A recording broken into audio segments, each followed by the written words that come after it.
Bienvenue à bord de la Spark, future sociétaire du championnat du monde de Formule E. E comme électrique, E comme écologique, ou comment le sport automobile s'apprête à entamer une nouvelle ère. L'équilibre est bon, ça accélère, ça freine, ça passe vite, les deux courbes rapides sont à fond, non, c'est vraiment sympa à piloter, mais c'est ce fait qu'il n'y ait pas de bruit qui gêne un petit peu au début.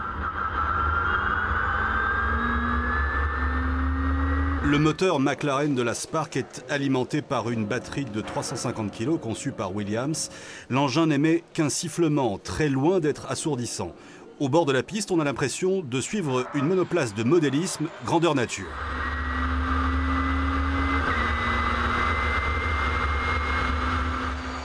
Le prochain championnat du monde de Formule E aura comme particularité d'offrir un matériel identique à ses participants, du point de vue du châssis, de la motorisation et des pneumatiques. Et c'est sur ce dernier point que l'Auvergne se retrouve en première ligne.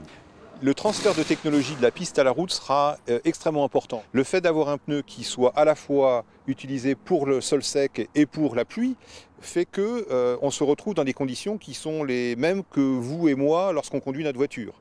Le fait aussi d'avoir des pneus d'une dimension de 18 pouces, qui est aussi le pneu qui est utilisé, on va dire, sur les véhicules haut de gamme, fait qu'on se rapproche de la réalité. 225 km/h en vitesse de pointe, 3 secondes pour passer de 0 à 100 km/h.